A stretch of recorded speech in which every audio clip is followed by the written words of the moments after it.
आज के इस लेक्चर के अंदर हम स्टार्ट करने जा रहे हैं टी वाई बीकॉम सेम 6 के फाइनेंशियल अकाउंटिंग पेपर सॉल्यूशंस। आज का जो पेपर सॉल्यूशन देख रहे हैं ये अप्रैल 2024 का पेपर सॉल्यूशन देख रहे हैं। ठीक है, इसमें हम क्वेश्चन नंबर 2 स्टार्ट करने जा रहे हैं।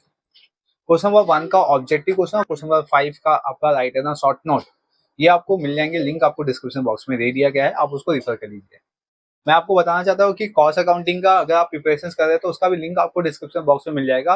वहां पे आपको 2019 से लेके 2025 तक के पेपर सॉल्यूशंस आपको मिल जाएंगे और उसका जो राइटर और शॉर्ट नोट और ऑब्जेक्टिव क्वेश्चन है उसका भी लिंक आपको डिस्क्रिप्शन बॉक्स में मिल जाएगा। वहां से आप उसको रिफर कर सकते हो। ठीक है, तो कॉस्ट अकाउंटिंग के जो पेपर सॉल्यूशंस है 2019 से 2025 तक के लिंक आपको डिस्क्रिप्शन बॉक्स में दिया हुआ है, उसको आप रिफर कर लीजिए। चलिए आज का जो लेक्चर है, आज का जो अपना पेपर सॉल्यूशन है उसको स्टार्ट करते हैं। क्वेश्चन नंबर 2, क्वेश्चन नंबर 2 यहाँ पे आप देख सकते हो। इसमें क्वेश्चन गिवन है the balance sheet of Rohit limited and Surya limited as 31 March 2023 are as follows. इसमें आपको गिवन है इक्विटी एंड लायबिलिटीज गिवन है रोहित एंड सूर्या लिमिटेड का, जिसमें शेयर होल्डर्स फंड गिवन है and then shares capital given है। आते हैं अभी फर्स्ट पार्ट पे। इक्विटी शेयर्स कैपिटल है शेयर्स ऑफ ₹10 ईच है, दैट इज 20 लाख और 6 लाख का आपको कैपिटल गिवन है। 9% प्रेफरेंस शेयर्स कैपिटल है 100 रुपीज ईच है, जिसमें आपको रोहित लिमिटेड का गिवन है 2 लाख और सूर्या में डैश। देन आएंगे 10% preference shares capital shares of ₹100 each and then इसमें 2 लाख आपको गिवन है सूर्या लिमिटेड में। Then reserve and surplus given है, जनरल रिजर्व ओनली गिवन है रोहित एंड सूर्या में 2 lakh and 1,60,000। Non current liabilities given है, इसमें बैंक लोन गिवन है 1 लाख और 40,000 का। करंट लायबिलिटीज में ट्रेड पेबल गिवन है 2,60,000 और 1,60,000 का। आते हुए एसेट साइड में तो नॉन करंट एसेट्स यहाँ पे गिवन है property plant and equipment given है, इसके अंदर बिल्डिंग मशीनरीज है। नॉन करंट इन्वेस्टमेंट आपको सिर्फ गिवन है सूर्या लिमिटेड का and other non current assets given है, जिसमें expenses on issue of shares given है। ठीक है, और करंट एसेट्स गिवन है जिसके अंदर इन्वेंट्री है, ट्रेड रिसीवेबल है। Rohit limited absorb Surya limited on the following terms. तो ये क्वेश्चन इतना रीड करने में समझ में आया कि रोहित ने क्या किया है, सूर्या लिमिटेड को एब्जॉर्ब कर लिया हुआ है। ठीक है, तो मतलब पूरा मर्जर यहाँ पे कंप्लीट हो चुका है। देन इसके लिए कंडीशन क्या क्या है वो देखते हैं। फर्स्ट जो कंडीशन है उसमें लिखा हुआ है कि building of the Surya limited valued ₹4 lakh of machinery and machinery 3,20,000. Stock is to be taken at 3,15,000 and provisions for doubtful debt for debtors to be created 7.5% and the holders of 10% preference shares are to be paid at 10% premium by the issue of 9% preference shares of the Rohit Limited at par. तो मतलब इसमें third वाली condition बताया गया है कि जो 10% का प्रेफरेंस शेयर्स है, ठीक है, वो प्रीमियम 10% प्रीमियम पे है बेसिकली, और उसको कन्वर्ट कर दिया जाएगा 9% प्रेफरेंस है इसमें अगर ये रोहित लिमिटेड में कन्वर्ट हो रहा है। फिर इसके बाद है सूर्या लिमिटेड, सॉरी फोर्थ है for the balance of the purchase consideration for amalgamation equity shares of the Surya limited will be issued equity shares at 5% premium. तो आफ्टर द अमालगमेशन या परचेज कंसिडरेशन के टाइम पे इक्विटी शेयर्स होल्डर्स जो Surya limited का है उसको 5% premium पे convert कर लिया जाएगा। और you are required to calculate purchase consideration, journal entry in the books of Rohit Limited or balance sheet of Rohit Limited after the absorptions 31st March 2023। ठीक है, तो यहाँ पे आपको इस क्वेश्चन के अंदर इतना तो समझ में आ गया कि परचेस कंसिडरेशन करना है जिसमें एसेट्स को टेकन ओवर किया हुआ है, लायबिलिटीज को यहाँ पे हम पे करेंगे और जो आपके प्रेफरेंस और इक्विटी शेयर्स है ये सबको कन्वर्ट कर लिया गया है। तो आते हैं अभी फॉर्मेट पे, पहले फॉर्मेट देख लेते हैं। तो फॉर्मेट यहाँ पे है परचेस कंसिडरेशन है, जनरल एंट्रीज है और बैलेंस शीट होगा आफ्टर द ऑब्जर्वेशन 31 मार्च 2023 का। ठीक है, तो यहाँ पे रोहित ने क्या किया, सूर्या लिमिटेड को एब्जॉर्ब कर दिया। चलिए इसका हम सोल्यूशन देखेंगे, सोल्यूशन स्टेप बाय स्टेप समझेंगे। फर्स्ट हम परचेस कंसिडरेशन सॉल्व करेंगे एंड देन उसके बाद हम जनरल एंट्री करेंगे। आफ्टर दैट लास्ट में हम बैलेंस शीट को कंप्लीट कर देंगे। ओके, इसका सोल्यूशन स्टार्ट करते हैं। तो परचेस कंसिडरेशन में सबसे फर्स्ट हम लिखेंगे एसेट्स टेकन ओवर। यहाँ पे लिखते हैं एसेट्स टेकन ओवर। तो इसमें क्या क्या टेकन ओवर किया हुआ है उसको लिख लेंगे। जैसे फॉर एग्जांपल यहाँ पे हुआ है बिल्डिंग है, ठीक है, फिर मशीनरी और फिर stock and then debtors and फिर आएगा current non current investment.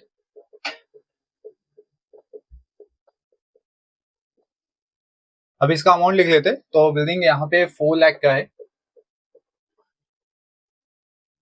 And then machinery 3,20,000, ये सब रिवैल्यूड है। और फिर स्टॉक 3,15,000, एंड डेटर्स पे यहाँ पे 7.5% का आपको आरडीडी गिवन है। तो इसमें हम लोग आरडीडी लगा देंगे 7.5%। डेटर्स का जो अमाउंट है ना अपने पास वो है यहाँ पे 2 लाख। ट्रेड रिसीवेबल जो है उस पे 2 लाख का 7.5% आरडीडी माइनस करेंगे। तो यहाँ पे 2 लाख हो गया और उसमें से माइनस करेंगे 7.5% का आरडीडी माइनस कर देंगे। ठीक है, तो इसका अमाउंट आएगा 1,85,000। ठीक है, देन नॉन करंट जो इन्वेस्टमेंट है बुक वैल्यू है इसकी 40,000। सबको ऐड कर लेंगे तो 12,60,000 का आपका यहाँ पे टोटल एसेट्स हो जाएगा। ओके, टोटल हो गया यहाँ पे 12,60,000। लेस कर देते हैं इसमें से लायबिलिटीज।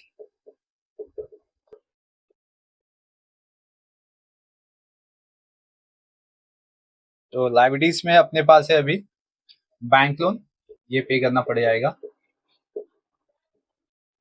फिर ट्रेड पेबल,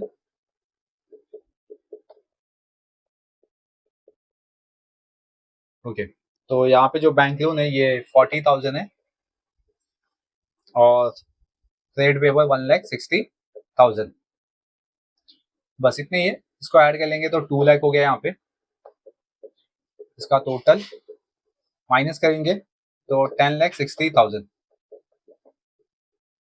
यहाँ पे आएगा परचेज कंसिडरेशन।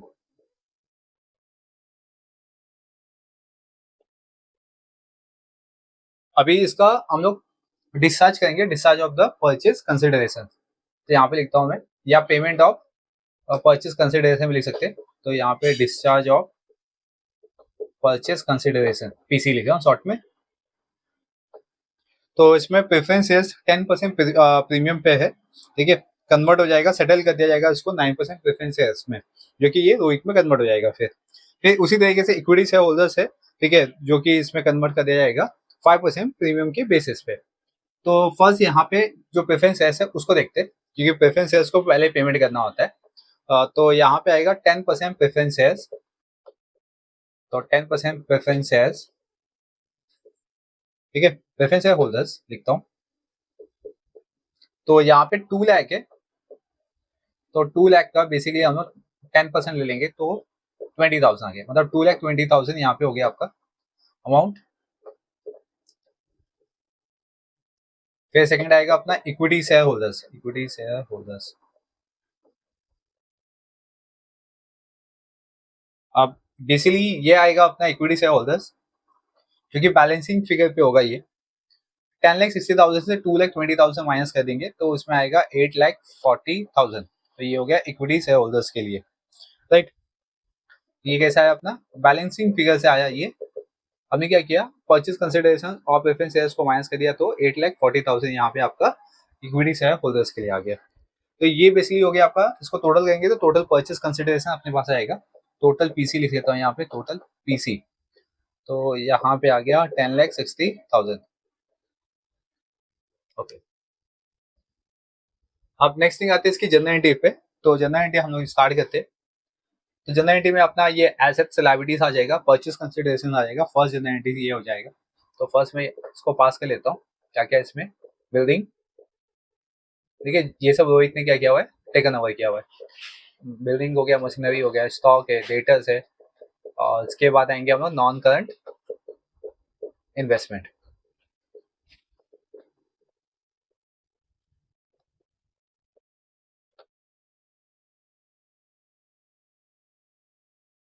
फिर इसमें टू लाइबिलिटीज में क्या, बैंक लोन हो गया, और उसके बाद टू ट्रेड पेबल,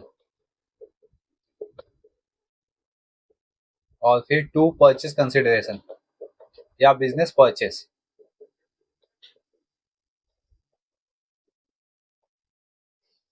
इधर पे अकाउंट लिख लेता हूँ, अकाउंट,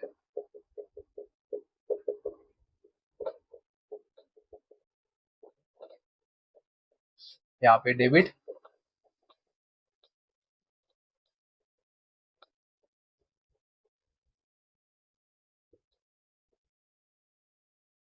फिर इसमें बिल्डिंग का अमाउंट है सेम अमाउंट 4 लाख, फिर 3,20,000, फिर 3,15,000, 1,85,000 और फिर 40,000। और आएंगे बैंक लोन में 40,000 और 1,60,000 and 10,60,000 business purchase consideration. Okay यहाँ तक। फिर इसमें लिखेंगे being assets and liabilities taken over, assets and liabilities taken over.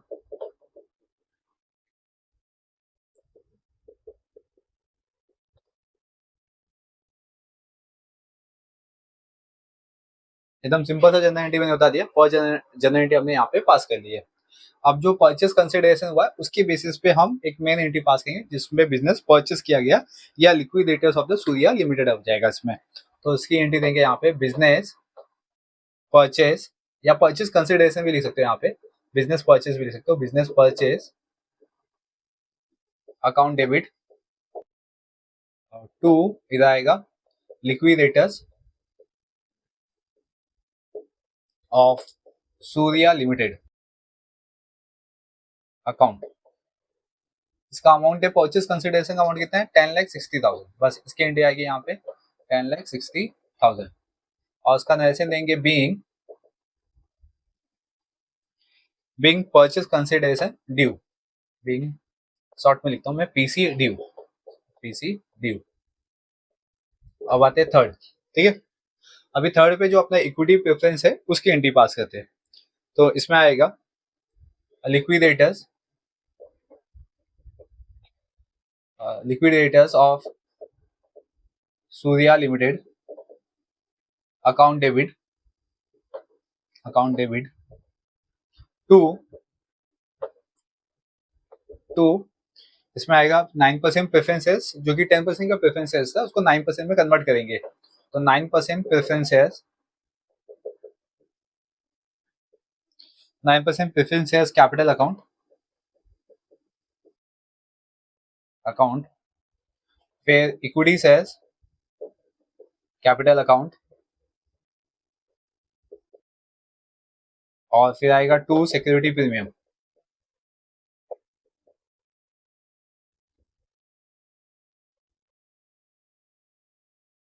ठीक है। और इसमें लिखेंगे बीइंग, यहाँ पे हमने क्या लिखा था डिस्चार्ज ऑफ पीसी, यहाँ पे लिखेंगे बीइंग डिस्चार्ज ऑफ पीसी।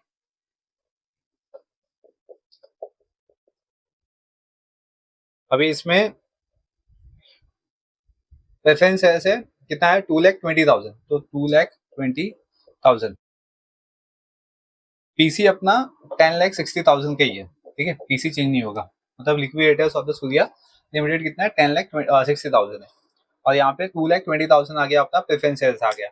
अब आएंगे इक्विटी एंड सिक्योरिटी प्रीमियम पे, जो कि 5% का इसमें लिखा हुआ है कि सिक्योरिटी प्रीमियम है। तो अब यहाँ पे जो अपने पास इक्विटी है उसमें देख सकते हो कि 8,40,000 टोटल अमाउंट गिवन है। तो इसी अमाउंट के अंदर ना अपना preference sorry equity share capital भी है और सिक्योरिटी प्रीमियम दोनों इसमें इंक्लूड है। तो अपने को बताना है कि इक्विटी शेयर कैपिटल कितना है और इसमें ये सिक्योरिटी प्रीमियम कितना है। तो बेसिकली 5% अपने को गिवन है कि 5% क्या होगा अपना सिक्योरिटी प्रीमियम होगा। तो मैं यहाँ पे आपको कॉन्सेप्ट समझा देता हूँ बेसिकली। तो यहाँ पे बेसिकली जो इक्विटी है, ठीक है, उसके बारे में समझते हैं हम लोग। तो इसमें सिक्योरिटी प्रीमियम कैसे आएगा और इक्विटी कैसे आएगा। 8,40,000 यहाँ पे आपको अमाउंट फाइंड आउट हुआ है। तो बेसिकली मैं आपको ऐसे समझाता हूँ कि जो टोटल अमाउंट है, मतलब कि इक्विटी प्लस सिक्योरिटीज जो अमाउंट है, ठीक है, वो है 8,40,000। तो अपने को अब समझना है कि इसमें इक्विटी क्या रहेगा और सिक्योरिटी प्रीमियम कितना रहेगा। तो मतलब अपने को देखो कि जो 5% है, ठीक है, 5% मतलब 5/100, ये किस पे निकलेगा एक्स अमाउंट पे निकलेगा। एक्स यहाँ पे समझते हैं कि इक्विटी शेयर कैपिटल कितना है एक्स अमाउंट है, अपने को नहीं मालूम है कितना अमाउंट है, तो यहाँ पे ऐसा समझते हैं कि ये एक्स अमाउंट है, ठीक है। तो एक्स अमाउंट का हमने 5% निकाला तो हमें सिक्योरिटी प्रीमियम मिलेगा। सिक्योरिटी प्रीमियम को हम अगर क्या करेंगे इक्विटी में प्लस कर देंगे तो हमें टोटल अमाउंट मिल जाएगा। मतलब कि एक्स प्लस 5% ऑफ एक्स कितना होगा 8,40,000। इसको मैं प्लस कर लेता हूँ, ठीक है। इसको प्लस करने पे कितना आ जाएगा मेरे पास 105x/100 हो गया। तो मतलब 8,40,000 और इसको मैं यहाँ पे शिफ्ट कर देता हूँ, तो दैट इज मीन्स क्या आएगा 8,40,000 इसका 100 से मल्टीप्लाई करना है और 105 से डिवाइड कर लेना है। तो इसमें इक्विटी का जो अमाउंट आएगा वो होगा अपना 8 लाख। तो इक्विटी अपना 8 लाख आ गया। इक्विटी कितना आ गया? 8 लाख हो गया। और 40,000 क्या हो जाएगा? सिक्योरिटी प्रीमियम हो जाएगा। ठीक है, तो ये हो गया आपका कॉन्सेप्ट। या तो हम इसको ऐसा भी समझ सकते थे कि अगर सिक्योरिटी 5% है और इसके अंदर अपना ये 8,40,000 के अंदर अपना सिक्योरिटी प्लस कैपिटल इंक्लूड है, तो मतलब ये कितना होगा? 105% होगा। ये कितना होगा? 105% होगा। इसमें से अपने को 5% माइनस करना है। तो हम इसको डायरेक्टली कर सकते थे कि 8,40,000 इंटू 100 और डिवाइड बाई 105, इसको डायरेक्टली कर सकते थे। बहुत सारे बच्चों को डायरेक्टली नहीं समझ में आता है, इसलिए मैंने यहाँ पे जो मैथमेटिकल कॉन्सेप्ट है उसके बेसिस पे मैंने आपको एक्सप्लेन किया कि इसको हम लोग कैसे कैलकुलेट कर सकते हो। ठीक है, कभी भी आपको सिक्योरिटी इंक्लूड रहेगा तो जितना भी परसेंट इंक्लूड बोला है, अगर 110 बोलता मतलब 10% इंक्लूड बोलता तो 10% होता, तो इसमें 110 कर लिखता मैं, बट यहाँ पे 5% है इसलिए मैंने यहाँ पे कितना लिखा? 5% लिखा। ठीक है, तो मैंने आपको दोनों कॉन्सेप्ट के बेसिस पे आपको एक्सप्लेन कर दिया कि how we find the security premium and equity shares capital. तो बेसिकली जनरल एंट्री आपकी इतनी ही थी। अब आते हैं हम लोग बैलेंस शीट पे। ठीक है, बैलेंस शीट को सॉल्व करते हैं, तो इसको मैं यहाँ पे इरेज कर लेता हूँ। आप इसका स्क्रीनशॉट ले लीजिए ताकि आपको समझ में आए कि हमने इसको सॉल्व कैसे किया। बाद में आप या तो वीडियो को पॉज करके आप इसका वर्किंग आउट नीचे लिख लीजिए। ठीक है, ताकि आपको समझ में आए कि ये इक्विटी और सिक्योरिटी प्रीमियम कैसे आया। ओके, अभी हम स्टार्ट करते हैं अपना बैलेंस शीट। तो फर्स्ट वन आते हैं यहाँ पे, जो अपने को फॉर्मेट वाइज दिया गया, जैसा क्वेश्चन दिया गया वैसे जाएंगे। फर्स्ट इसके अंदर आएगा equity and liabilities.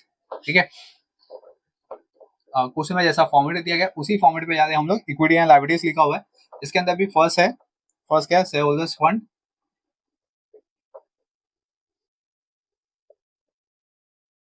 Okay, share holders fund के अंदर भी फर्स्ट पार्ट है shares capital,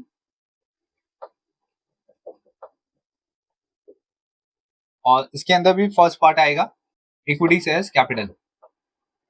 equity shares capital, और सेकंड आएगा अपना 9% preference shares. Preference shares capital. अभी हम अमाउंट को प्लस कर लेंगे, तो यहाँ पे 20 लाख का रोहित का गिवन है और प्लस यहाँ पे अपने पास 8 लाख आया।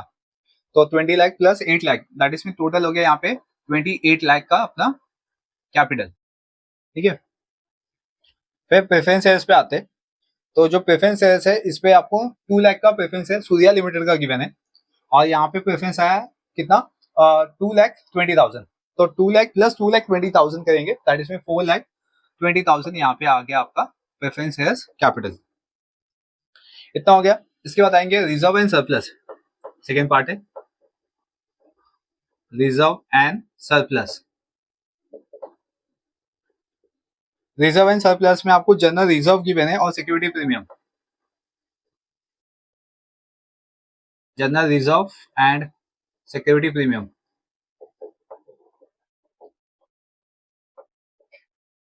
जनरल रिजर्व यहाँ पे आएगा, जनरल रिजर्व गिवन है 2 लाख और 1,60,000, दैट इज मीन्स यहाँ पे 3,60,000 का जनरल रिजर्व आएगा। एक सेकेंड, नहीं सिर्फ 2 लाख आएगा, ओनली रोहित का लेंगे हम लोग, और 40,000 अपना सिक्योरिटी प्रीमियम। तो दैट इज में यहाँ पे 2 लाख हो गया ये, और प्लस 40,000 का सिक्योरिटी प्रीमियम हो गया, दैट इज में 2,40,000। फिर थर्ड है अपने पास non current liabilities.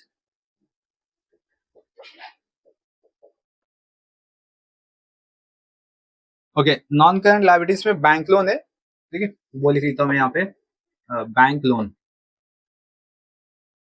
Bank loan का अमाउंट है यहाँ पे 1,40,000। ठीक है, तो 1,40,000 टोटल हो गया यहाँ पे।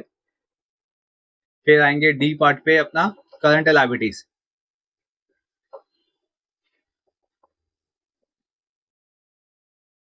करंट लायबिलिटीज में अपने पास यहाँ पे आएगा ट्रेड पेबल।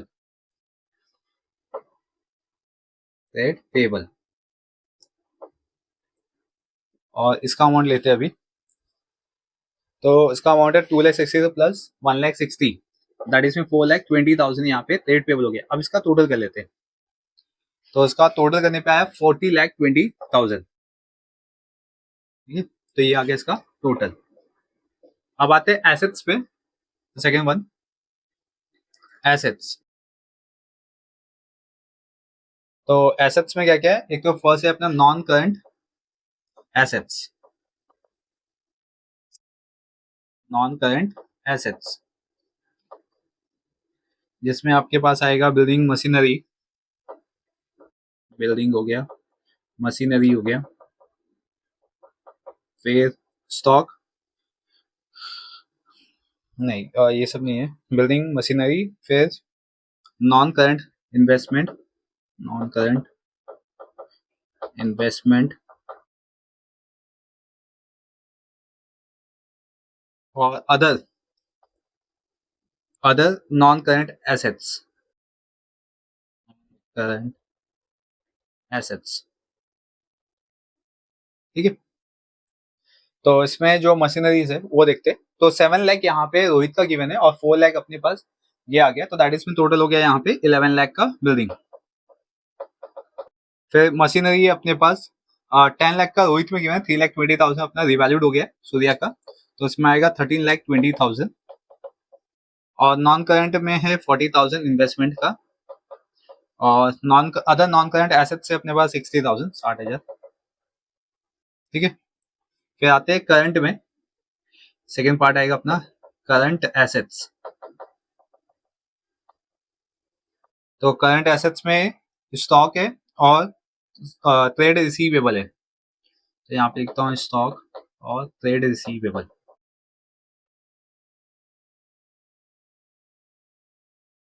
ओके, स्टॉक यहाँ पे रोहित का 6 लाख है और यहाँ पे कितना हो गया स्टॉक, 3,15,000, तो उसको प्लस करने पे 9,15,000 हो गया। ट्रेड रिसीवेबल रोहित का 4 लाख है और यहाँ पे 1,85,000, तो दैट इज 5,85,000, 5,85,000, ठीक है। आप सबका टोटल कर लेंगे तो इसका टोटल करने पे 40,20,000 आ गया, ये भी आ गया यहाँ पे टोटल। तो यहाँ पे एसेट्स एंड लायबिलिटीज अपनी टैली हो गई है, ठीक है, 40,20,000 आ गया है, तो इट मीन यहाँ पे अपना ये बैलेंस शीट भी कंप्लीट हो गया है, ठीक है। IF क्लास के जो पूरा सा कॉन्सेप्ट था, ठीक है, जो मैंने आपको यहाँ पे कोशिश किया एक्सप्लेन करने के लिए, यहाँ पे ऑब्जॉर्प्शन था बेसिकली, जो कि 31 मार्च 2023 का था, और रोहित का और सूर्या का यहाँ पे कॉन्सेप्ट गिवन था। रोहित ने क्या किया, सूर्या को एब्जॉर्ब किया हुआ है। तो उसके लिए फर्स्ट हमें परचेज कंसिडरेशन करना होगा, जैसे हम अमाल कमीशन में करते हैं, रिकंस्ट्रक्शन में करते हैं, सेम ऐसा अपना ऑब्जॉर्प्शन पे आ जाएगा, क्योंकि आपका जो सिलेबस वो एक ही चैप्टर्स के अंदर तीनों कॉन्सेप्ट डाल दिया गया है, तो डिफरेंट टाइप के जो कॉन्सेप्ट थे वो यहाँ पे हमने कवर कर लिए। अगर आप पहले के पेपर्स देखोगे तो उसमें भी आपको अमालगमेशन हो गया, रिकंस्ट्रक्शन हो गया, ठीक है, एब्जॉर्प्शन हो गया, तो ये सब आपको मिलेंगे। तो यहाँ पे परचेस कंसिडरेशन हमने कैसे जैसा कहते हैं अमालगमेशन में करते हैं, रिकंस्ट्रक्शन में करते हैं, ऑब्जर्प्शन में करते हैं, सेम वैसे यहाँ पे भी किया, ये एब्जॉर्प्शन का ही पार्ट है। तो इसमें हमने यहाँ पे ये कंप्लीट कर लिया परचेस कंसिडरेशन, ठीक है। इसके बाद आप देख सकते हो मैंने यहीं से यहाँ पे जनरल एंट्री पास कर दी। तो फर्स्ट जो जनरल एंट्री थी यही पूरा पार्ट था, ठीक है। फिर इसमें जो परचेस हुआ है उसका एक purchase consideration liquidator Surya limited बनेगा, और यहाँ पे जो हमने डिस्चार्ज किया था उसकी हमने यहाँ पे एक एंट्री पास करी, टोटल 3 एंट्री यहाँ पे आपकी बन गई है, जो कि परचेस कंसिडरेशन के बेसिस पे किया हुआ है। एंड देन अब बैलेंस शीट में आएंगे, तो जैसा आपके क्वेश्चन में बैलेंस शीट था, सेम मैं उसी फॉर्मेट में यहाँ पे बैलेंस शीट लिखा। पेपर सोल्यूशन करते हैं तो पेपर के जैसे ही करेंगे ताकि आपको फुल मार्क्स मिल सके। तो यहाँ पे जो भी कॉन्सेप्ट है, जो भी हेड थे, उसके अकॉर्डिंग में लिखता गया, और जो भी आपकी रोहित और सूर्या का था उसको मैं यहाँ पे ऐड करते गया, और जो भी वैल्यू यहाँ पे रिवैल्यूड हो गई है, जैसे कि बिल्डिंग हो गया, मशीनरी हो गया, स्टॉक हो गया, डेटर्स हो गया, ये चारों एसेट्स क्या थे यहाँ पे रिवैल्यूड हो गए थे सूर्या लिमिटेड का, और रोहित का जैसा रहेगा वैसा आपको उसको ऐड करके इसके अंदर लिख लेना है। बस आपको इतनी से ही पार्ट करना था, 20 मार्क्स का सम से, तो ऑब्वियसली इतना तो बड़ा हो गई। तो आई की ये जो पूरा कॉन्सेप्ट है ये आपको समझ में आ गया कि हमने सॉल्व कैसे किया है। और अब इसके बाद हम इसका ऑप्शनल क्वेश्चन भी देखेंगे, बहुत सारे बच्चे वेट करते हैं कि ऑप्शनल क्वेश्चन भी रहेगा तो बेनिफिट हो सकता है, मतलब वो लोग यहाँ पे कंपेयर करते हैं कि क्वेश्चन नंबर ए इजी है कि क्वेश्चन नंबर बी इजी है।